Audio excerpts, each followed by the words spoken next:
Texas Longhorns still dancing in April. That's right, Longhorns in the NIT Championship. We're going to talk about that. And we're going to be talking about the actual tournament, the March Madness NCAA real tournament. We'll break that down as that Final Four is coming up this week. And then we have really fun, really awesome interview with recurring guest Ariea. Bastami just had an album out, had a song with Logic. So really great interview. We'll finish up the show talking a little Texas baseball and, of course, the fun fact of the week. Let's get started.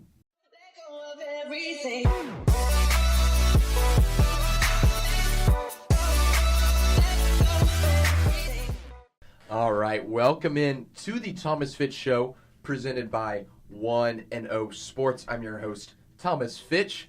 Make sure for all y'all, if you're listening on iTunes, YouTube, Spotify, any other listening device, if you somehow found it there, make sure you're liking and commenting and subscribing and I messed up on the first one, made it a sequence. All those good millennial things to support the brand.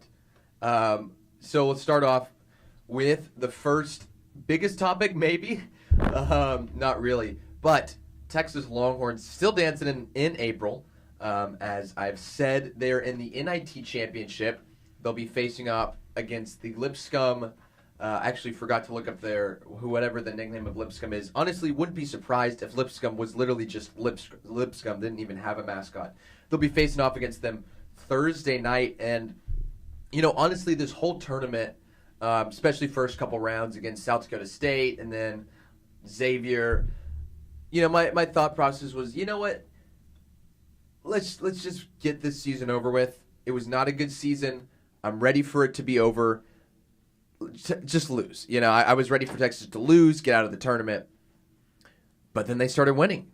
And they won back-to-back games. Then they won 3 games in a row, 4 games in a row. Now they've won 5 games in a row. And I'm a big NIT fan. I'm on the NIT bus all of a sudden.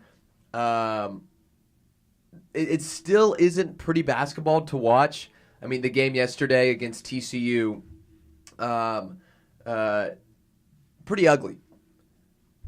Not good. I mean, Texas was fortunate that TCU just could not shoot from the field. Another low-scoring game. But there was also, South Dakota State, Texas started off fast. Obviously, South Dakota came back a little bit. Colorado, Texas looked dominant the whole game.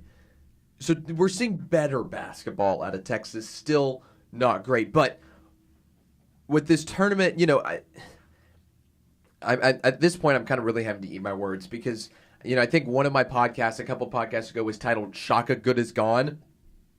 And maybe I was right if he ends up taking the UCLA job, which we'll talk about in a second. But he's not getting fired. Not just because the NIT run. He wasn't going to get fired anyways. Too big of a buyout. And quite frankly, Del Conte likes him. But this tournament has really made me, really grown Shaka on me. And the reason I say that is I actually kind of have hope for this team in the future. Because they're playing with momentum. I think the biggest thing, like I said, the fact that they've won 5 games in a row. Yes, they were against TCU and Colorado and Xavier and South Dakota State. Is that 4 games in a row? TCU, Xavier, whatever. However many games they've won. Yes, they were against mediocre teams. Regardless, they've still strung together wins. They couldn't beat TCU in the regular season. A team like Xavier, Xavier probably about the same level as VCU. Couldn't beat VCU in the regular season. Couldn't beat Radford in the regular season. It lost to Oklahoma State in the regular season. This team has found a way, regardless of what tournament you're in, winning multiple games in a row is tough. That's why winning the NCAA tournament is so impressive because of how many games you have to win in a row. There's no margin of error in the tournament. Even the NIT tournament against, South Dakota State. And so the fact that they've been able to do this, the fact that they are playing better basketball now, and people have said, yeah, they're playing better basketball, but it's the NIT. It doesn't matter. They played teams of this caliber in the regular season, and they weren't playing this good. That's what it comes down to. And so I think if they can get momentum from this, they could be a decent team next year, And that way Shaka's grown on me. Now, you have the whole UCLA problem. I don't know if I'd call it a problem, but regardless, the whole UCLA deal is they offer Coach Calipari from Kentucky something like a $12 million 4 years, 6 years, some big deal, big college basketball deal. Cal turns it down, accepts a lifetime deal with Kentucky. So now UCLA's front runners for head coach are Scott Dixon, TCU head coach, and blanking on his name, but the Cincinnati head coach. Neither of them have big reasons or have expressed desires to leave the school. The coach who they're looking at, if those two guys turn him down, Shaka Smart. It would be a pretty lateral move. I'll say that, going from UCLA to Texas. Other way, Texas, UCLA. Pretty lateral move. But Shaka would get to kind of start all over again. I think money would probably be about similar, but he could get a lot of, even UCLA, which is maybe even a bigger blue blood of a basketball school than Texas, the fans and the expectations at Texas are so much higher because of how big of a school it is. If he goes to UCLA, he could get rid of a lot of that. If that was to happen, maybe you bring in Chris Beard. That opens the door for Texas to be able to go after Chris Beard, who, by the way, is in the Final Four and has a team who, the Texas Tech right now looks like the best team in college basketball. Of those final, anybody who has to play them, if I'm Virginia or Auburn, I'm hoping that Michigan State wins because right now Tech is on such a tear, they're looking incredible. But if Shaka was to go to UCLA, that would open up the door. Chris Beard, Texas alum. A lot of people have been saying, is he just waiting for that Texas job to open up? I don't know. But the way that Shaka's been coaching recently, I'm not sure if I want him to be gone. But, we'll see how that plays out. And honestly, at this point, I would say it's kind of a win-win.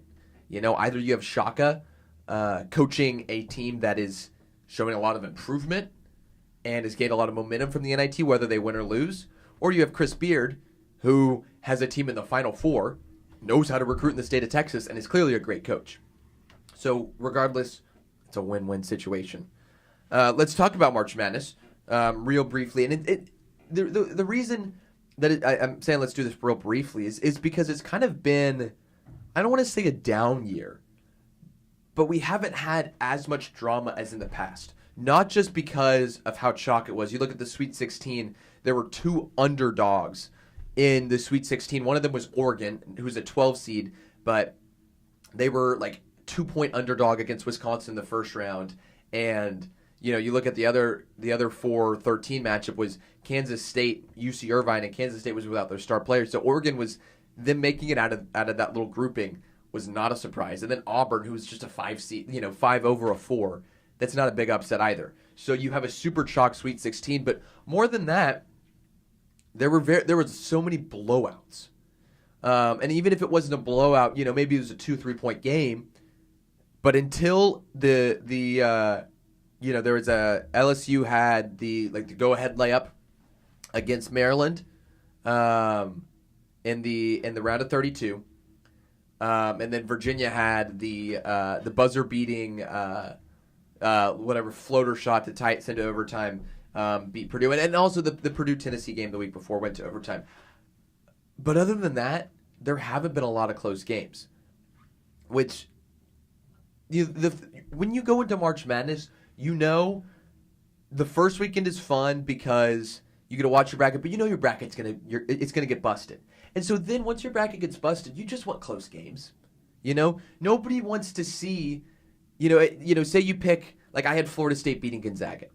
Nobody wants to, once your team that, you picked the upset and the upset didn't happen, you just want more upsets to happen just for the sake of the sport, just for the sake of watching a close game. You want to see close games. So that's been a disappointment. Now I will say, my bracket struggled basically until the Elite Eight. I think I was hovering around 20th percentile in the ESPN bracket challenge. Now I'm at, I'll double check what I'm at, but I'm at 70 or 80%. Not to toot my own horn. I know nobody cares. I'm at 73.7% because I still have I have 2 of the 4 teams still in the fight. I have Michigan State, Virginia, and I have Michigan State, Virginia in the final with Virginia winning it all. So I'll keep you updated. We'll see if I've never picked a champion. So hopefully I can do that. Anyways, we'll talk about Texas baseball a little bit later, but now let's get to our interview with Ariea Bastami. Really fun. Talk about his new album. Talk about him doing a song with Logic. And we talk about, I get to kind of trash on his Lakers a little bit. So let's get over to that. All right, we now welcome on.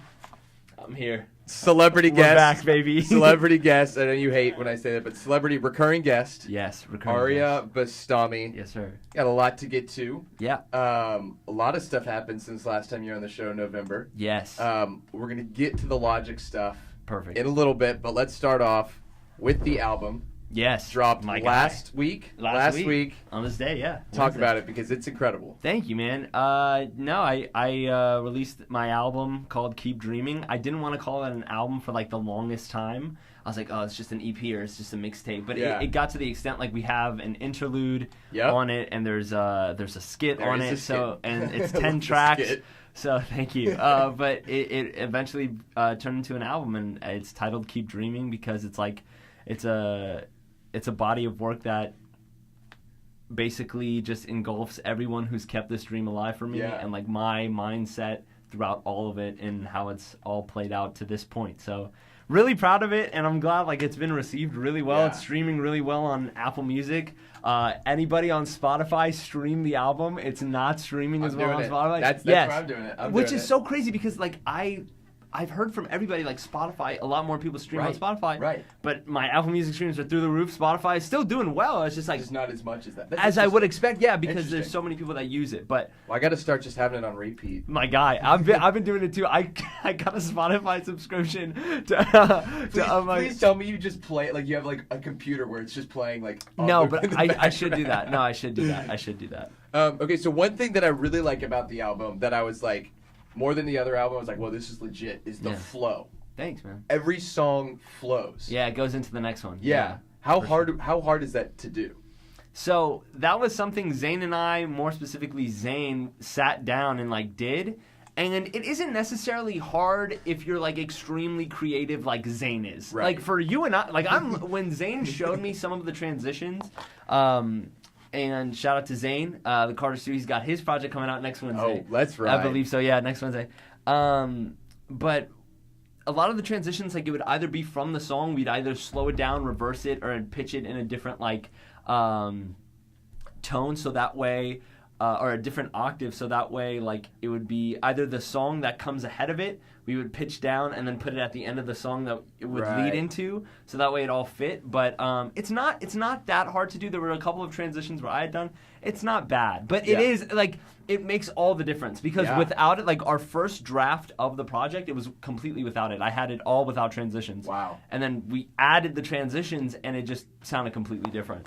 Yeah. So, yeah. I mean, that's what I like to do whenever I get whenever a new album is out is I have to listen start to finish a couple times. For sure. And who I think there was someone, and I'm blanking on whose album it was. Maybe it was Drake. Somebody had one recently last year. Where like led into where it just flowed, and I was like, that's legit. It's probably Pusha T, Daytona. Okay, yeah. I think it was that one. And then with yours, I was like, holy crap. Thanks, man. Yeah, no, it makes all the difference for real. Yeah. Like production wise, all the beats we had were the exact same ones, but with those transitions, adding them in, it's crazy. Yeah. Crazy.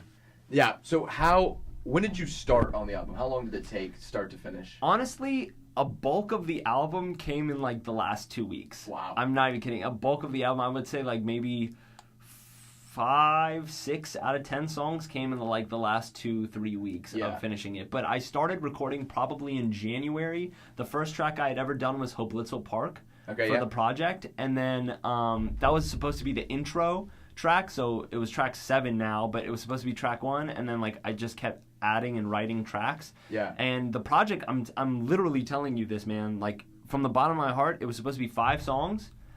And in the last 2 weeks, I just kept writing. And I was like, Zane, let's add this. And Zane, let's add this. And he's like, I don't know if this is an EP anymore. I was like, keep adding songs, like let's add them, and so it turned into an album, and that's basically what it was. Yeah.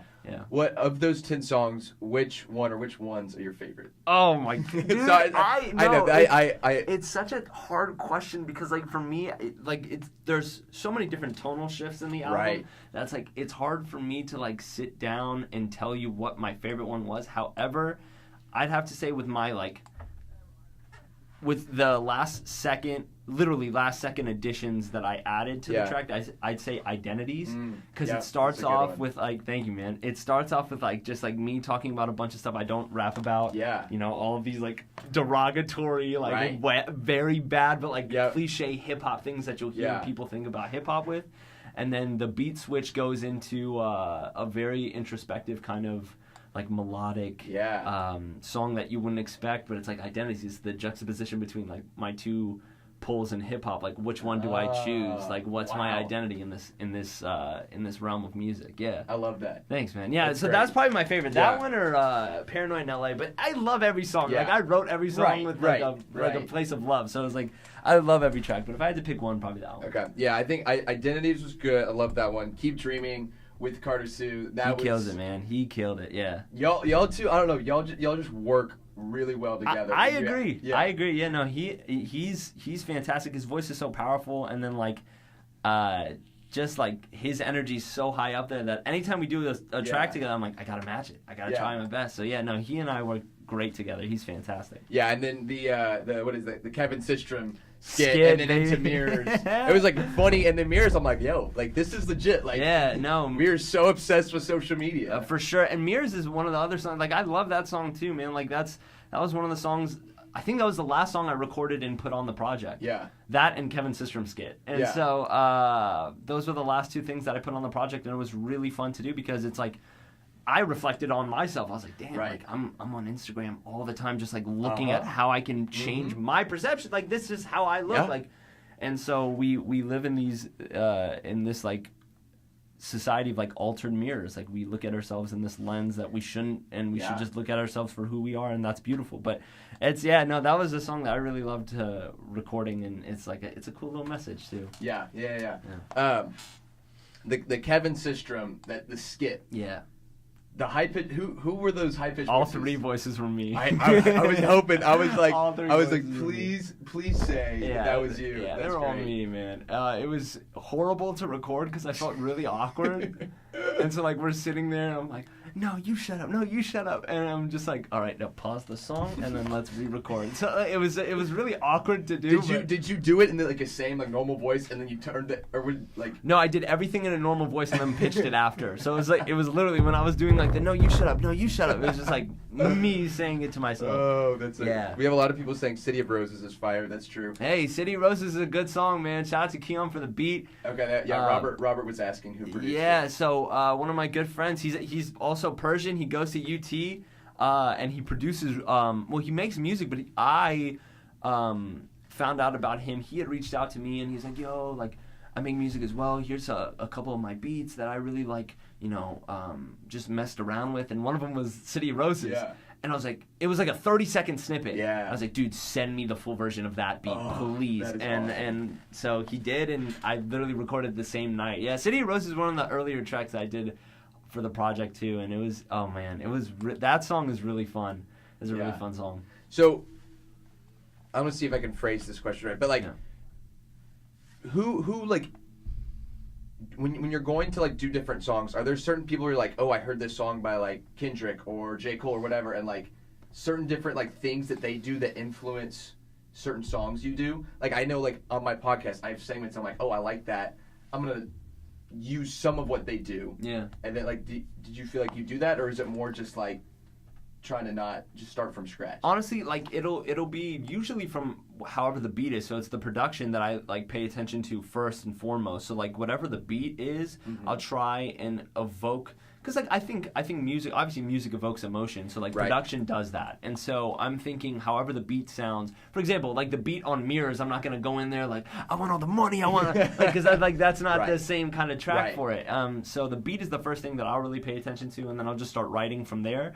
And then once ideas start hitting me as to like what I'm writing about, or like, because I'll freestyle my whole thing is I listen to a beat for about an hour, freestyle, and I write from that freestyle what I like, and then I just make that into the song. Right. So once I start getting ideas as to like what I really like, what I really, maybe I don't like, then I formulate like, how this song would kind of go, and maybe this is a song like Kendrick would approach, or maybe this is a song Logic would approach, or maybe this song J. Cole, Drake, J.I.D., whoever would approach. Right. But no, I mean, obviously, like, I think I wear my inspirations on my sleeve a lot. Yeah. Like, obviously, Logic is a huge one. J. Cole is a huge one. Drake, Kendrick, all those big guys. Because I mean, I grew up listening to them. So it's kind of the same regard in that sense. Yeah. Yeah, because there are definitely songs like I think some of the earlier songs where like I just heard stuff that I'm like, I kind of feel this. I think it was like Tassels and maybe I don't know, a couple other ones where I think really reminded me of like some Kendrick stuff. Kind of, I don't know. I think it was like the instrumentals, like the music in the background, where I'm like, I can see that. Yeah. All right, so let's move and talk about Logic. Let's do it. Because I knew about this. Yeah, it was tough, man. It was tough not telling anybody. Yeah, I had to tell someone because you were in my class, and I was like, okay, Thomas is a very reliable, trusting guy. I'm gonna tell him. I'm gonna drop the bombshell and let him know. But it was so hard because the week when you were in LA with Logic, and I'm like studying with some friends, and normally you would be studying with us, and they're like, "Where's Ariea? Like he's not returning my calls." Like they were like you call him because he's not answering my calls. I'm like, no, it's cool, guys. Like he's fine. Yeah. And they're like worried, and I'm like, like I know what's up, and I'm trying to like keep it low key. Oh man. That was bad. I got so many calls that week. Where are you? What are you doing? Yeah. Because I was so scared. Like they had told us, like, do not say anything on social media. Don't tell any of your friends. So I'm like, oh my gosh, like what do I do? And I didn't want to like tell my professor. Like I told all my professors like, hey, I'm gonna be out of town for a family like gathering. That's literally what I said. I literally said that. Incredible. And so I told all my professors that. And then I was like, okay, I can't tell everybody. Yeah. I'll tell one person across the board that knows me well enough that I can just tell. So I told you, and I was like, all right, that's it, and let's hope for the best. But no, I got a lot of calls that week like, hey, is everything okay? Like people thought like, something horrible had happened to me or like my family. I was like, yeah, no, everything's good. Like I'm good. It was oh man, that was difficult, bro. That was difficult to just keep inside and not tell. But yeah. So what was that week like with Logic? Oh, dude. I mean, this is a guy, like, I've said it on numerous occasions. This is a guy I've listened to since I was, like, 11, 12 years old. Wow. And so, he's one of my biggest inspirations, someone that I love and absolutely adore and in all of his musical endeavors. And, like, growing up listening to him and watching his ascension, I was like, man, like, I want to be there one day. Or, like, I want to meet him, and I just want to talk to him. And so to finally get that opportunity and just sit down with him one-on-one and just like talk about hip-hop, I get goosebumps like talking about it, man. It was so surreal and it was so crazy. But I think the coolest thing about it all, and I think this is like a cliche that you'll hear from like a lot of people, but it's like he's just a regular dude. Like we were just the first thing we were talking about was like hip-hop, but then after a while we started talking about like Breaking Bad. Like we were just talking about TV shows and like books and stuff. He's just a regular guy, but like I think it's that admiration that I hold for artists like him because I grew up listening to them. Right. That's just like a different kind of feeling I get anytime like I just even reference and talk about it with you. It's just crazy. But no, that week was unreal, dude. I mean, from the music video, the documentary in itself, meeting Joseph Gordon-Levitt, another really just super humble, amazing guy, and everyone over at Hit Record. And all of Logic's team, it was crazy. I legit, I don't even know if it was real. Like I sometimes I'll watch scenes of the documentary to make sure, like, okay, no, this happened. Yeah, no, this happened. But no, it was surreal. Yeah, yeah. And documentary video both on YouTube, right? Yes. All right, so I'm gonna put links somewhere they will be up there. Make sure you check it out because it's called Do What You Love, and it was a project done through Hit Record, which is Joseph Gordon-Levitt's little brainchild, if you will. And basically, he and Logic teamed up, brought 21 people from across the world to collaborate on one song. And I just, not to like pat myself on the back, I'm the only other rapper on that song. With one of my inspirations, man. So it's a crazy story. absolutely beautiful, excluding me. Like, take me out of it. The story of it is still crazy in itself, and it's beautiful. But yeah, I'm in it. So yeah, UT, what's up? And it was. I watched the documentary clip, Yeah. that you tweeted where they like. The one where like they chose you. Yeah. I mean, they were like about to just be like, "This is good, right?" Yeah. Logic was like, "I don't want to rap on the song." Yeah. It's really funny. Like people would like tweet at me or like put it on Instagram stories and be like, "Logic said he doesn't want to rap on the song. Ariea, hold my beer." It's like, it was crazy, man. I didn't even know about that. That was the thing. They did not share any of the documentary with us. So we had shot everything in November. Yeah. And that was the same week I told you. Yeah. Went to November for a week in LA, and then we didn't hear anything about how the documentary was going, scenes from the documentary, or if like they were keeping the song whatsoever. Right. Until we saw the premiere in Austin in South by Southwest. Wow. So the same time, I watched it at the same time Joseph Gordon-Levitt, like we all watched it at the same time. And so when I saw that scene, dude, and it was so crazy, like I was so emotionally invested into the documentary when I was watching it the first time at the premiere that Josh, one of my homies, Drizzly, he's a producer, fantastic guy. The guy who produced this stuff on his phone, like the little piano keys. Yeah. So he's sitting right next to me, and he starts tapping my shoulder. He's like, "Yo, your scene's about to come on," because they're like, "I don't know if we're gonna have a rapper." Yeah. And I was so invested and like taken away and captivated by the documentary. I was like, "I'm not in this. Like, they're not gonna have a rapper." Like, I was like detached from it completely. Like, it wasn't even like I was in it. I was like, "They're not gonna have a rapper." And Josh was like, "Your part's coming on." I was like, "Shut up, shut up, shut up. There's not gonna be a rapper on the song." And then lo and behold, like I pop on the screen and Logic was like, "Let's do it," and I was like, that's so crazy. But yeah, I literally I have no words. I tried to like think in my head. I was like, if Thomas asked me any questions about this, formulate a nice little statement, quick, brief, short, sweet. And I think I just jabbered on for like 2.5 minutes. So that was good though. It is what it is. Did you feel like you had like more of a connection or something like that to Logic being the only rapper on that project? Yeah, for sure. Because it's like that, and he had like I shared this on my social media as well. Like he had given me a jacket, a merch jacket. That it was one that I really wanted to get when it first came out, and it sold out in like 2 minutes. Yeah. So I couldn't get it, and he like gave me one, and so like just like him like sitting down with me and being like, like I see a lot of potential in you, man. Just keep writing, like keep going. To hear that from like your inspiration is just crazy. Huge. Crazy for your confidence. And so for me, I'm just like watching the guy. Okay, like I'm like I can't believe this is all real, but no, I definitely felt like a personal connection. Also, like given the fact that I've listened to him for so long, right? So it's like in a sense, it's almost like a distant family member you're watching blow up. Yeah. And you're like, man, like that's so cool. Like I hope I can meet him one day. With him literally from the get-go. Yeah. And so to see him ascend into this level of stardom, that he's like one of the biggest names in music right now. So to see that and to just work with him on something and to work with all these people. Right. But yeah, to work with a guy that I would, I've said it redundantly now, like my inspiration in hip hop, like a big inspiration. To work with him is just, I can't like believe it's true, but thank God it happened. Like it was really cool. Has there been like any really other communication between you and Logic? I mean, he followed your boy back on Twitter. Okay. Maybe something's going on. Maybe something's not going on. I don't. Like we haven't really kept too much in contact. Yeah. I've kept in contact with Joe and Hit Record and a lot of those guys, but I know Logic is a very busy guy. But he did follow me back on Twitter about a week and a half ago. That's big. So what's up, Logic? If you're watching this, bro, That's true. Yeah. Hit retweet. Hey, man, if you hit retweet, it's about to blow up right now, Logic.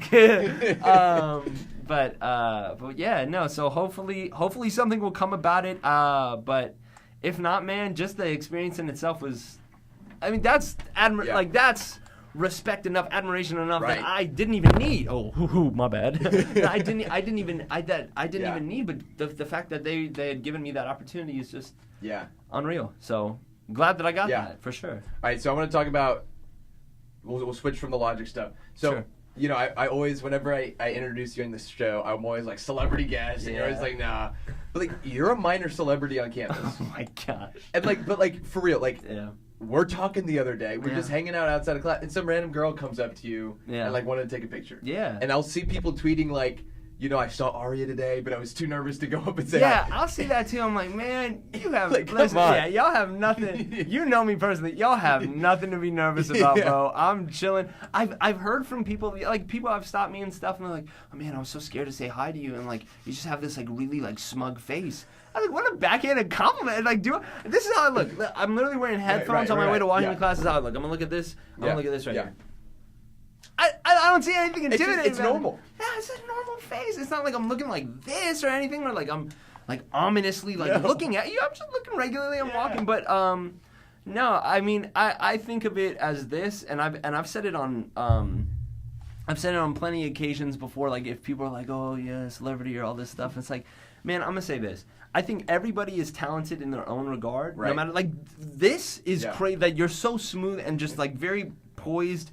And it's taking a lot of bad podcasts. But see, it's taking a lot of bad raps. It's not like I'm like a freaking Kendrick Lamar, and if I ever get to that extent, well, thank God. But like, even if I don't, man, I say it takes a lot of work and effort to get there. But neither here nor there. It's like I think everybody has a talent, and just because mine may gain some social recognition doesn't mean it's any more special than.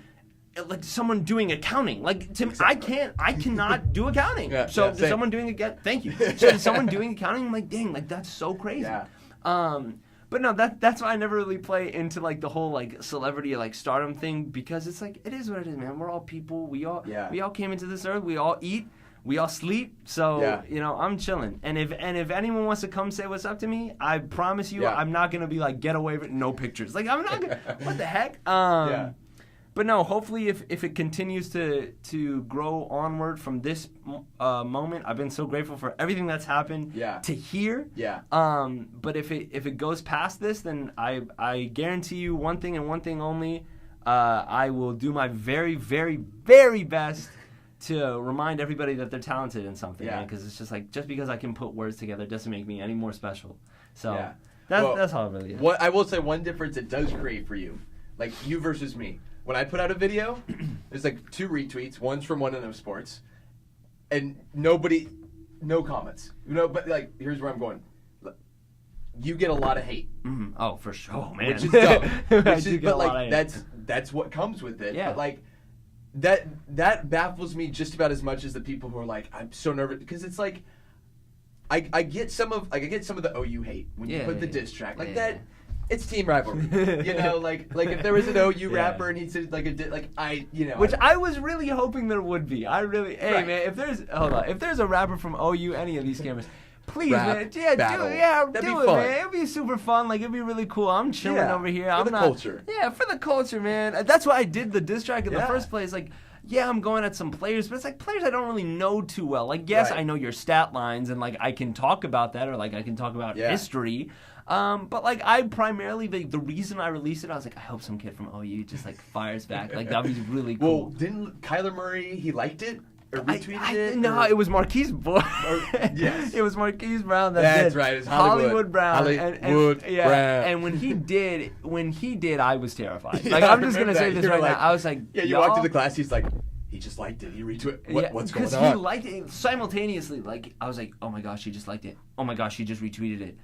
The OU hate flooded in after that, which I mean, rightfully so. It's a rivalry. It's a rivalry. But I was surprised that he, like a player and a very well-known player at that matter, just retweeted it, and so I was like, okay, well, this is fun and games now. Here we go. Yeah. So like I feel like that was like the kind of the hate you got early on. Yeah. But now it's just moved on to like random people. Yeah. How have you like gone about it? Because I feel like for the most part, it's just been kind of like stand quiet.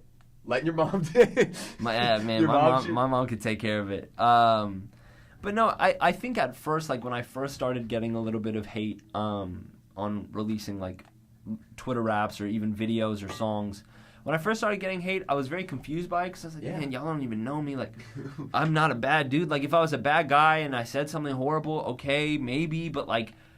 all your raps are super positive. Yeah. And your Twitter's full of positivity. Right. I mean, you're a couple steps down from Anthony Geronimo on Twitter.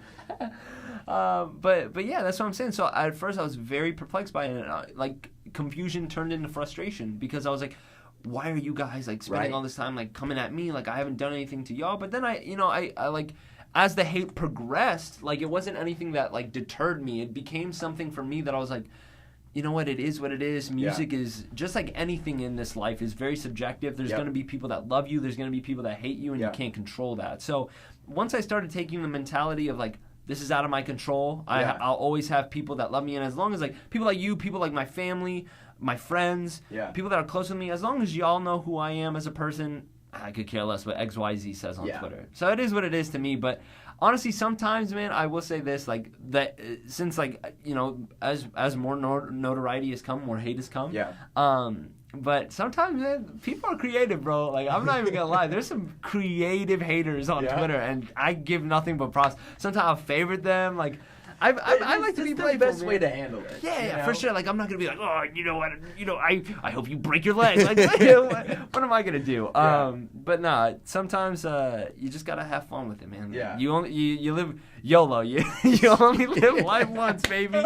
So, you know, as Drake and Rick Ross famously dubbed YOLO, you know, that's the mentality I try to live by. So that's what it is. No, I think that's the best way to deal with that. Like, the very minimal hate I've gotten, which is probably like 2 or 3 YouTube comments. Yeah. You know, and you know, whenever people are like, "Oh, that's dumb analysis," I'm just like, "Hey, thanks so much for," because like for me, I'm like, I have somebody who like that's hates views. me. Hey man, that's awesome. No, not only that's they're helping you. That's views. So like, I'm like, thanks for watching. Hope you check. You know, we're here every week. Hope you check it out in the future. Absolutely, it's the same thing. So it's like, if you get hate, at the end of the day, there's a silver lining.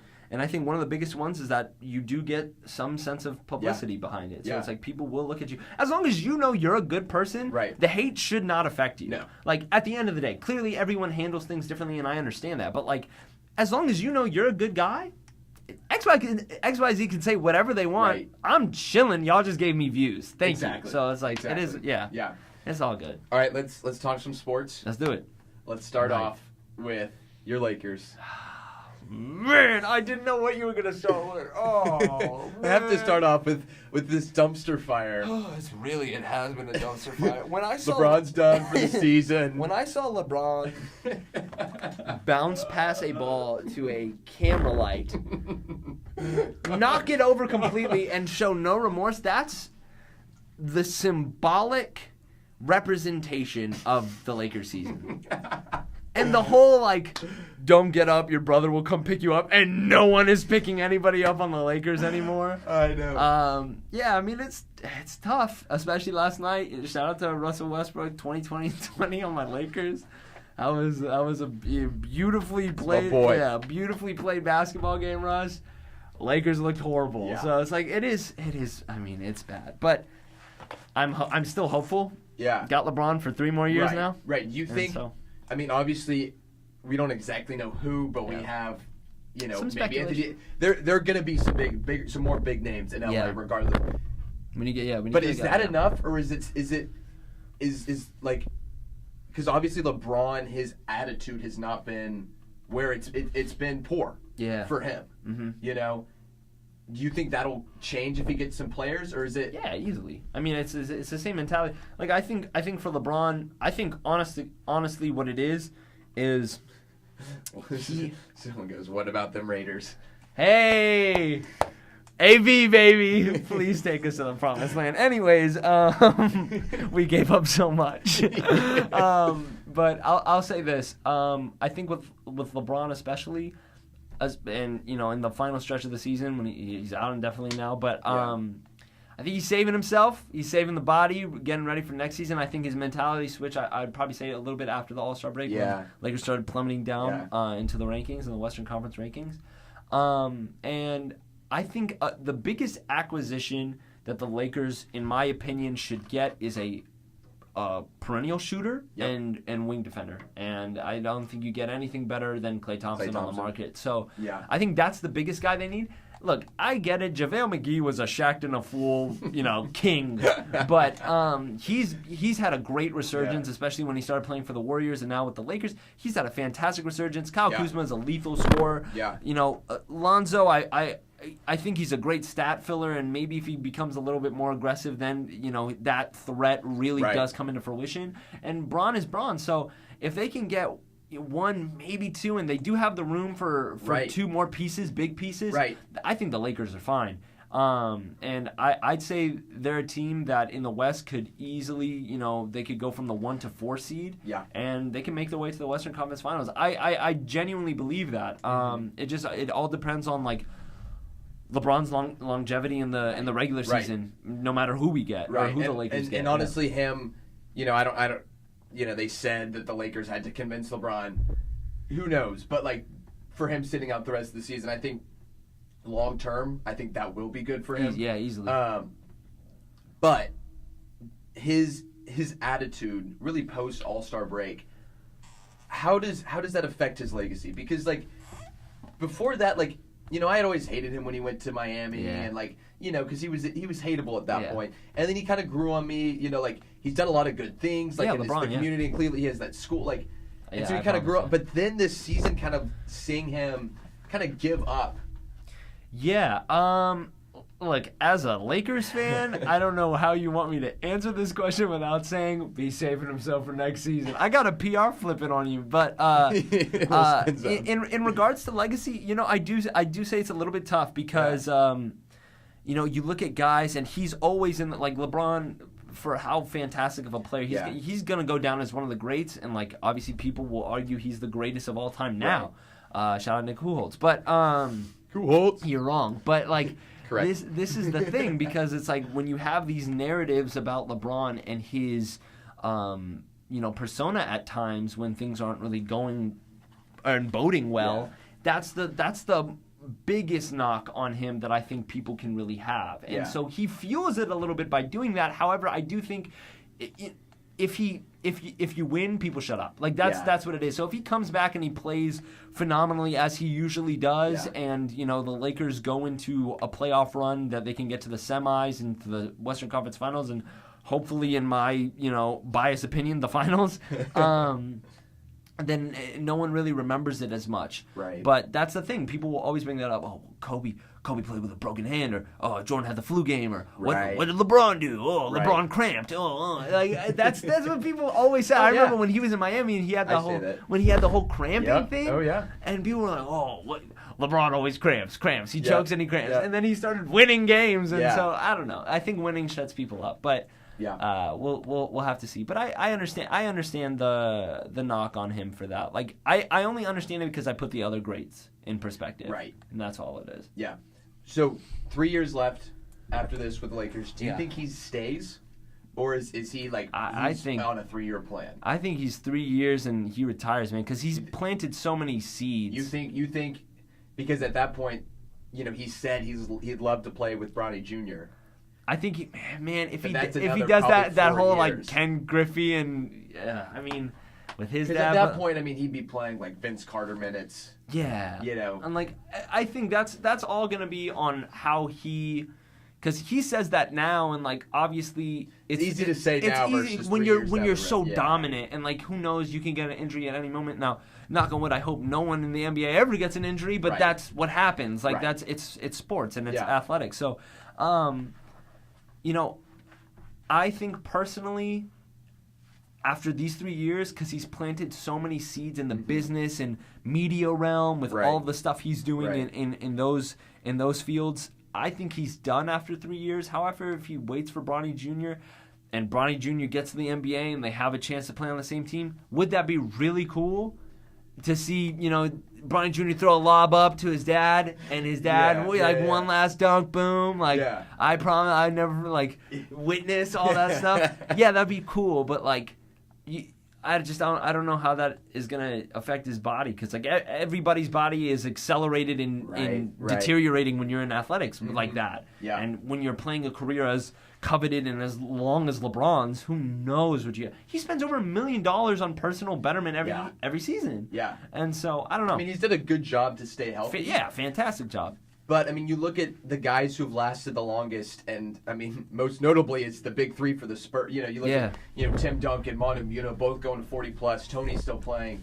And a lot of that was because Pop, their whole career was watching their minutes. Right. And LeBron hasn't had, LeBron, again, he hasn't gotten very injured because he does a good job to take care of himself health-wise. Right. But he hasn't had the breaks, that some of those guys who have played so long have had, because he is, and he's always been the guy on the team. Yeah. And so that'll certainly affect him 3-4 years from now when all of a sudden he's 35, 36. Yeah. And hurting a little bit. Yeah, exactly. When he's doing the whole Dirk Nowitzki ice knee pads and then dunking your feet in ice buckets like after every game. I just don't see how it doesn't. I think it's who always says it? It's not Stephen A. Jalen Rose always says Father Time is undefeated. Yeah, it is. It's just how the game goes. But it would be really cool. Yeah. Really cool narrative. Amazing to see that happen, just like it was in baseball. But for how long? Right. Is that cool to write about? You know what I mean? Exactly. So I don't know. I hope he does what's best for him and his body. Yep. And I think he's smart enough to do that. So. Yeah. He's a billionaire. That is true. That is true. All right, let's finish. Let's talk Shaka real quick. Shaka. Yeah. Leading Texas, talked about it earlier in the show, leading Texas to the NIT final. Yep. But then there's rumors of UCLA looking at him. It doesn't look like Texas is going to fire him. He has a contract buyout. But now UCLA is looking at him. But it's so tough. Do you want to see Shaka go? I don't want to see him go because I think despite what people's promises were after going 5-1, beating UNC, Kerman looks unstoppable, Coleman looks great. Well, despite all of this, and how the season played out to be, and now they're in the NIT, which is and they're doing exceptionally well, right? Yeah. And so. With all of that, the one thing that I will always commend Shaka on, and I think he's a fantastic coach for, is not only do I think he's a great players coach. Now, obviously that's speculative. I'm not a player, but I think he does a great job, and he's very passionate. Yes. And I think that passionate radiates among everybody, and especially if you're a freshman guard or a freshman whoever, to see a coach that instills so much time in the players and have such a great attitude is inspiring for a kid who's I want to make it to the next level, and I'm looking at him being so passionate. I need to do the same. Yeah. With all that being said, I don't necessarily want to see him go, and I don't think he will because it's $12.9 million would be the buyout. Yeah. And I mean, I don't know if we're still cutting checks to Rick Barnes. We might be. But if he was to go to UCLA and they bought him out, I mean, it did too. It happens. Professionals. I mean, if they buy him out and he goes, man, that's a coveted, well prestigious and well respected program in UCLA basketball. If he goes, he goes, and we get a little Chris Beard action. He comes down here from great. That'd be fantastic. But no, I don't want to see him go. I think. And I say this every year, but I think Texas is always one or two pieces away. They recruit really well. It just doesn't pan out in the season the way everyone expects it to. And I think maybe it's just one more guy that Texas could get with the established core that they have now with returning guys. They get one more freshman that's a phenom. Yeah. Then I think that's they not could, lanky 7 foot. Yeah, maybe a point guard for once. Well, see, that's what I think they need. It's do. Okay, we've sized up all the time from Kevin Durant. Yeah. Okay, we've sized up. Yeah. I think this is a very different game. It's transcended from the NBA through Steph, and it's gone down to college. It's a 3-point outside shooting game. You get guys like Zion, who, yes, he's amazing. However, you look at that game and try to put it in the pros, it's kind of difficult to. So it's you need guys that shoot really well, and you need guys that can handle the ball really well. Yeah. And so if Texas starts aiming for players like that rather than, post guys, because we all love the post game. Oh, yeah. If you're an NBA guy through and through, shout out Steve Helwick, you love the post game. Yeah. But that's just not the way it is anymore. And so they need shooters, they need 3-point guys, and hopefully with the people they can build around this season, they recruit for those. Yeah. When if they, the freshmen have shown a lot, especially in the NIT. The team's shown a lot of development. Right. And the question is, will that continue to next year? Mm-hmm. Because it kind of feels like every year at the end of the season there's some development, but then it kind of plateaus. Yeah. But we'll have to see. I mean, and I feel the same way about Charlie. He's a great guy. Yeah, I think so, yeah. I thought the same thing about Charlie Strong. Yeah. Really great people, love the players. Yeah. Tom Herman, kind of a jerk. Hey, man, Herman gets it done, baby. But that's the thing. That's true. He gets it done. That's a good point. And that's kind of the hard balance is sometimes the jerks are the ones that win, especially at the big programs. The nice guys can have a lot of success at the smaller programs when they're just recruiting guys who want to go out. Like, I think that's another problem with Shock is he's had better recruits here. Yeah, no, he definitely has. And so the development process is completely different with guys who've been dominating their whole life than guys who are just happy to be playing in college. Yeah. No, I agree. But I will say this, and I always bring this up. Shout out Matt Coleman. I know he's a super talented player. Yep, someone tag him. Yeah, so someone tag Coleman. But Shaka out-recruited him from Duke. Yeah. So he's got the charisma to do it. Yeah. And if you're a guy getting recruited to Duke, you're a great player. And Coleman, he's a very, very good player. And so I think it can happen. The pieces are always there to fall in line. Just like we were saying earlier in the season when they were 5-1 and beat UNC, which was a team that clearly got further in March Madness. Oh, wait, they got into March Madness. But you know, Texas always has established a great set of players that come together and something falls off. Yeah. And so I think maybe one or two nuances that don't happen every season, if Shotgun can minimize those and get players that can, you know, I'm just saying, man, if we get lethal 3-point shooters, then I mean, you've been waiting on it for like long time, that's the one stretch piece. That stretch Febres had where he was shooting out of his mind, we started winning games again. Yep. So you know, that's just how the game is now. Yep. That's how basketball is now. Whether you like it or not, that's what you have to recruit for. So I don't want to see Shaka go. I think he's a fantastic coach, and I mean, I wish them all the best if they can recruit just a little bit better in the regards of finding players that can play great defense and shoot the ball lights out. Yeah. And so I agree. Yeah. All right, well, thanks for coming on the show. Thank Hopefully you for having next me, time man. you're on, we're NIT champs. Hey, let's go, UT. Let's go, baby. All right, thanks. Yeah, man, thank you. Boom. All right. Boom. That was a great job, man. Thanks. You kill it, bro. Thanks. Oh, I don't know why. Okay, let's talk some Texas baseball team. Man, it's been a while since I last did this, but let's see. I think Texas has played Texas Tech, TCU, and Xavier weekend series. Beat Tech in that series. Lost to TCU. Took one of the two games, but that was a disappointing series where Texas really should have had both of those games. The first game, I think it was Friday night, 0-0 going into the ninth. Texas scores 2 runs in the top of the ninth. Then they give up 3. Lose on a walk-off on Friday. They win Saturday. And then Sunday, I think they had a big lead and then a bunch of errors. TCU comes back, wins that. So that was unfortunate. That was one of those where you just look at it and you say that, should have won that one. Then Xavier sweeps Xavier, but all 3 games are close. First one goes into, I think, the 13th inning. Texas wins on a walk-off. Horns now ranked 12. So overall, team doing good, improving a lot.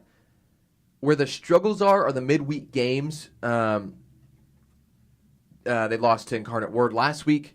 They lost to A&M yesterday. And, here's the thing about midweek games. In college baseball, you don't read too much into them. The teams aren't trying that hard. You're not pitching your best pitchers. The top teams lose plenty of midweek games. So losing 1 or 2 isn't a big deal. But losing to A&M, that one hurt. I was at the game, really great atmosphere, almost 8,000 people there as a record. You wish you could just go up to every Aggie fan and be like, hey, it doesn't matter, it's a midweek game. I don't care. I do. And it just sucks losing to A&M, and they do all their stupid traditions and whatnot. But the fact of the matter is, why the midweek games are important is because when it comes to the College World Series, with the double elimination format in the regional rounds, if you lose and have to make it out of the losers bracket, that's where it tests your depth. And this Texas team is shown to have a good weekend rotation, but not have a lot of depth after that in the pitching spot, and not even have a ton of the relievers have struggled down the stretch. I mean, that's what caused Texas, a couple of those games against TCU. So that depth issue is something that, you play the midweek games to try to get those guys some experience in case you need to go to them in the tournament. But Texas needs to work on that. That's the big thing. But I would say at this point in the season, if you told me that Texas would be, through the grueling schedule that they had to get through at this point, that they would be, 12th in the nation, beating Tech in the series, beating LSU in the series, getting a game at Stanford, splitting the series with Arkansas, should have beaten TCU, swept Xavier, is way, way above where I think a lot of people thought. That, I wouldn't say a lot of people went into the season as a rebuilding year, but it definitely was, hey, we made it to Omaha last year, probably not going to happen. And now Texas is looking like a team who could be in Omaha just because, not only have they played good against, good teams, but just the fact that they've played so many. I mean, Tech is, Texas, Texas top-ranked team, LSU top-ranked team, Stanford, Arkansas, A&M number 9. TCU kind of hovered at 25. Baylor is a good team this year. West Virginia. The number of incredible teams that they will have played this season by the time they get to the tournament is going to give them so much experience and hopefully, help them come June and come, hopefully they can make it back to Omaha for the College World Series. Let's finish off the show with the fun fact of the week. This comes from a verified account, so we're moving up in the world. This one from Tim W. Gardner. He's like some executive producer, fancy big guy with the USA Today Sports. Actually, pretty cool. This is a fun fact. It says, fun fact, I have as many MLB hits this season as Chris Davis for the Orioles. Where's my money? For those y'all wondering, Chris Davis plays for the Orioles, has no hits this season, and makes a lot of money. Now, I would like to add a fun fact of my own. So, fun fact of the week comes from Tim W. Gardner and myself. My fun fact of the week is I hit as many three-pointers in the round of 32 this year as the all-time NCAA three-point leader, all-time, Fletcher McGee, the Wofford Terrier, who went like 0 for 12 against Kentucky. I hit as many three-point shots as he did in the round of 32. So, not saying I'm super talented or a basketball star, but just keep that in mind. That's all we have this week. Next week, probably recapping the NIT final, recapping the Final Four, and probably doing some Masters preview. So make sure you tune in next week for that. Anyways, from the Thomas Fitch Show, I'm Thomas Fitch. Hook 'em horns.